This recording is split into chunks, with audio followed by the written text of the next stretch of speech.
नमस्कार मंडळी. तर बघा आपल्या कलिंगडच्या वेळेला कुरपणी पण चालू आहे. तर पहा आपले कलिंगडाच्या वेळेला कसं वाटायला तर वातावरणामुळे तो किती छान वाटायला तर पण कसं आहे माहिती का, वातावरण आभाळ असल्यामुळे थोडे कोकडून गेले. तर ते पहा तर आपल्याला शेंडा पण फुटला. हे तर पहा आपल्या कलिंगडाच्या वेळेला शेंडा पण फुटला आहे. पहा किती मस्त वाटायला वेल. पहा आता काही दिवसांमध्येच म्हणजे काय होते माहिती का, फुलं लागायला सुरुवात होती आणि कलिंगड लागायला पण सुरुवात होती. आणि बाजूला आपल्या वांग्याची कटई पण चालू आहे. ते 5 साईडला कटई चालू आहे. एक वॉल काय केला, कटई केला आहे पूर्णपणे. आणि एक वॉल पुढचा राहिला कटई करायचा. काही बायका भेटलं त्यामुळे कटई करायचा राहिला. हे झाला इकडला प्लॉट. आता खालचा प्लॉट राहिला कटई करायचा. आणि दोन्ही पण कामं चालू आहे इथं. म्हणजे कलिंगडाची खुरपणी पण चालू आहे आणि वांग्याची कटई पण चालू आहे. दोन्ही पण कामं संगतच चालू आहेत. पण कसं आहे माहिती आहे का, काम करता करता पाऊस येते. मग पाऊस असल्यामुळे घरी जावं लागते.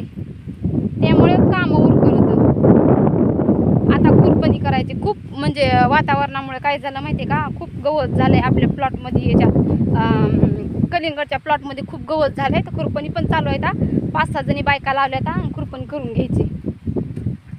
खूपच गवत झालं आहे. पा इथून इकडं खुरपलंय, इथून इकडं खुरपलंय आणि आता इथून इकडं खुरपायचंय. काही खुरपलंय आणि काही राहिलंय.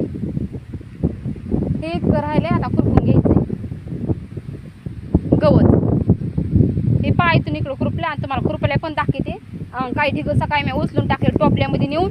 इतके राहिले 2. हे पा म्हणजे इतके ढिग उचलायचे राहिलेत गवताचे. इकडे साईडला नेऊन टाकायचे. कारण की पावसामुळे एकाच जाग्या फुटतात. ते वरून जर पाऊस पडला ना म्हणजे लगेच गवत हे कावत लगेच गवत लागत आहे. त्यामुळे साईडला उचलून टाकायचे. तर 1 2 सऱ्या राहिल्या टाकायच्या उचलून.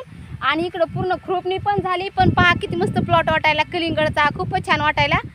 आणि ह्या साईडला 1 2 3 4 5 6 7 8 9 10 11 म्हणजे 12 सऱ्या खुरपणं झाल्यात आणि राहिल्यात 11 सऱ्या खुरपायच्या. तर आता बायका यायल्यात, आता लगेच खुरपणी चालू करायची.